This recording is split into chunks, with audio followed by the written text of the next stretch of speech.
পৃথিবীর একমাত্র দল হলো বাংলাদেশ, যারা জিতেও নিজেদের বেইজ্জত করে। তাদের প্রতিটি ম্যাচে বেইজ্জত হওয়া লাগবে, মানুষের হার্টবিট কাঁপানো লাগবে, না হলে তাদের মজা আসে না। তারা হার্ট অ্যাটাক ছাড়া ক্রিকেট খেলতে পারে না। যেই ম্যাচ আরামসে 10 উইকেটে জিতে নেওয়ার কথা, সেই ম্যাচ হার্ট অ্যাটাক ধরায় 4 উইকেটে জিতছে। তবে আমি এই ম্যাচকে জয়ের থেকে হার হিসেবেই দেখব, কারণ আজ যদি আফগানিস্তানের মেন ফাস্ট বোলার ফারুকি বা নাভিনুল হক থাকতো, তাহলে বাকি চারজনও তাদের উইকেট গিফট করে আসতো। টস হেরে বোলিং পায় বাংলাদেশ। শুরুতে আফগান ওপেনাররা সেট হওয়ার চেষ্টা করে, কিন্তু তানজিম সাকিব, নাসুম আহমেদ বাংলাদেশকে ব্রেক থ্রু এনে দেয়। সাথে মুস্তাফিজের অসাধারণ নৈপুণ্যে রান আউট পায় বাংলাদেশ। যদিও আমাদের ক্যাপ্টেন রান আউট মিস করার আপ্রাণ চেষ্টা করে গেছেন, কিন্তু ওই যে নিয়তি, আউট না করতে চাইলেও হয়ে গেল।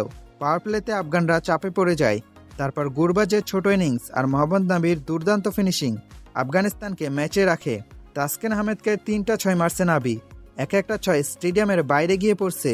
শেষে খারাপ বোলিং হলেও ওভারঅল দুর্দান্ত পারফরমেন্স করছে বাংলাদেশের বোলিং ইউনিট। কিন্তু ম্যাচের আসল নাটক দেখিয়েছে ব্যাটাররা। আফগানিস্তানের 151 রান তাড়া করতে নেমে বাংলাদেশ পেয়ে গিয়েছিল 109 রানের উদ্বোধনী জুটি। তানজিদ তামিম আর ইমন মিলে আফগানিস্তানের ভয়ঙ্কর স্পিন অ্যাটাকরে হার্ট অ্যাটাক দিয়ে দিছে। দুজনে মিলে সমানে সমান রান তুলছে। কিন্তু আমার সাদা মনে একটা প্রশ্ন, এই খেলা এশিয়া কাপে কই ছিল? কেউ কি ডাকাতি কইরা জিম্মি করে রাখছিল? এশিয়া কাপে বল চোখেই দেখে নাই। আজকে তাদের ব্যাটিং দেখে মনে হচ্ছিল জয় পাওয়া শুধু সময়ের ব্যাপার, কিন্তু আচমকাই বাংলাদেশের ব্যাটিংয়ে বড় ধস। 109 রানে বিনা উইকেটে থেকে 118 রানে 6 উইকেট শেষ। মাত্র 9 রানের মধ্যেই 6 উইকেট হারিয়ে ফেলে বাংলাদেশ। তাদের রিভিউ নেয়ার জ্ঞানও ঘুরতে গিয়েছিল। তানজিম সাকিব নট আউট থাকা সত্ত্বেও রিভিউ না থাকার কারণে আউট হয়ে যায়। 11.4 ওভার থেকে 15.4 ওভার, 24 বলে 9 রানে 6 উইকেট হারায়। নাগালে থাকা জয় হাতছাড়া হয়ে যাওয়ার শঙ্কায় যখন ক্রিকেট ভক্তরা, তখন রিশাদ ও সোহান বেজ্জত হওয়া থেকে বাঁচিয়ে আনে।